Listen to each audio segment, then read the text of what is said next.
কিন্তু আমি বলে যাই, এই মায়ের হাহাকার আপনি কি দেননি ভাবেন আমি জানি না। শহীদ সজলের মা হিসেবে রাষ্ট্রপতির কাছে আবেদন রেখে যাই যে আপনাদের বিচার বিভাগে কি আছে আমি জানি না, কিন্তু আমার সন্তানকে যেভাবে মেরেছে, আমার সন্তানের চেহারা আমি দেখতে পারি নাই, ওর পায়ে কোনো মাংস ছিল না, আমি এখান থেকে এই পর্যন্ত শুধু বডিটা পেয়েছি।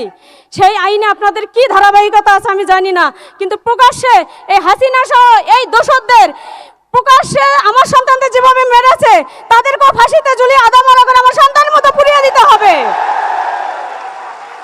আপনি যদি পারেন রাষ্ট্রের দায়িত্ব নিতে, এই মায়েদের দায়িত্ব আপনাকে নিতে হবে, কারণ আপনি একজন মায়ের সন্তান, আপনি একজন গর্বিত সন্তান।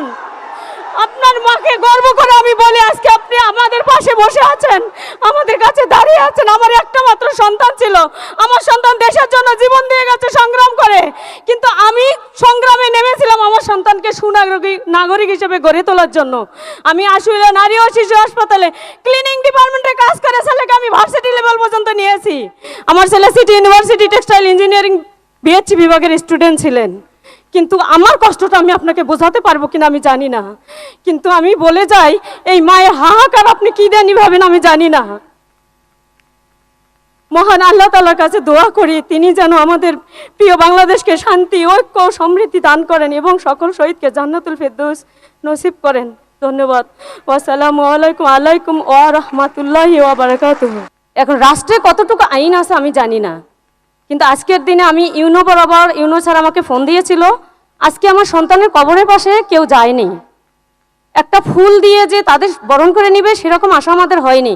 আমার সন্তানের চেহারাটুকু আমি দেখতে পারি নাই, তাই বলে কি রাষ্ট্রের কাছে আমি এটুকু আশা করতে পারি না যে আমার সন্তানের কাছে রাষ্ট্রের পক্ষ থেকে কেউ যাবে, কেউ দোয়া করবে, এই কবরের পাশে দাঁড়িয়ে বলবে আমার ছেলের জন্য দোয়া করবে, জান্নাতবাসী হবে। কিন্তু দোয়া করতেছে তারা বিভিন্ন জায়গায় দোয়া করতে, সাধারণ মানুষ মারা গেলেও তো সেভাবে দোয়া করে, কিন্তু আমি তো একজন আমার শহীদের জননী, আমি আমার সন্তানের মুখ দেখতে পারিনি, তাই বলে কি আমার সম্মানটুকু আমি পাবো না? আমার সন্তান রাষ্ট্রের আইন অনুসারে সে স্যালুট পাওয়ার যোগ্য কিনা আমি জানি না, কিন্তু মা হিসেবে আমার সন্তান যে দেশের জন্য জীবন দিয়ে গেল, বা বাকি 2000 সন্তান জীবন দিয়ে গেল, এতগুলো সন্তান হাত পা হারালো, যারা অংশগ্রহণ করলো দেশের জন্য, অন্তত তাদের জন্য একটা স্যালুট আমি মা হিসেবে দিয়ে যাচ্ছি।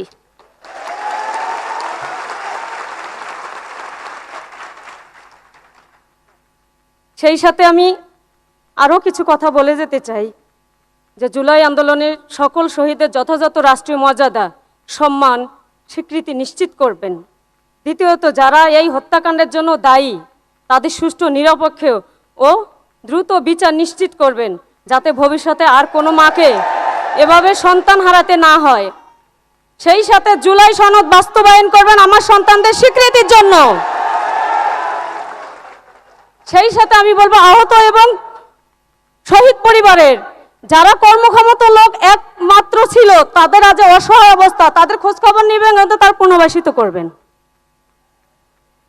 আমাদের সন্তানদের আত্মত্যাগের ইতিহাস দেশ ও বিশ্বের সামনে যথাযথভাবে তুলে ধরার উদ্যোগ গ্রহণ করবেন, যাতে আগামী প্রজন্ম তাদের ত্যাগের কথা গর্বের সঙ্গে স্মরণ করতে পারে। আমরা এমন একটি বাংলাদেশ চাই যেখানে গুম, খুন, দুর্নীতি, ধর্ষণ, শিশু, নারী ও নির্যাতনের কোনো স্থান থাকবে না, যেখানে আইনের শাসন প্রতিষ্ঠিত হবে, ন্যায় বিচার হবে এবং সবাই নিরাপদ, শান্তিপূর্ণ বসবাস করতে পারবে। আমাদের সন্তানদের স্বপ্ন ছিল একটি বৈষম্যহীন, ন্যায়ভিত্তিক ও মানবিক বাংলাদেশ।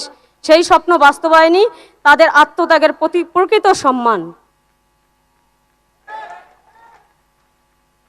আর সেই সাথে আমি শহীদ সজলের মা হিসেবে রাষ্ট্রপতির কাছে আবেদন রেখে যাই যে আপনাদের বিচার বিভাগে কি আছে আমি জানি না, কিন্তু আমার সন্তানকে যেভাবে মেরেছে, আমার সন্তানের চেহারা আমি দেখতে পারি নাই, ওর পায়ে কোনো মাংস ছিল না, আমি এখান থেকে এই পর্যন্ত শুধু বডিটা পেয়েছি।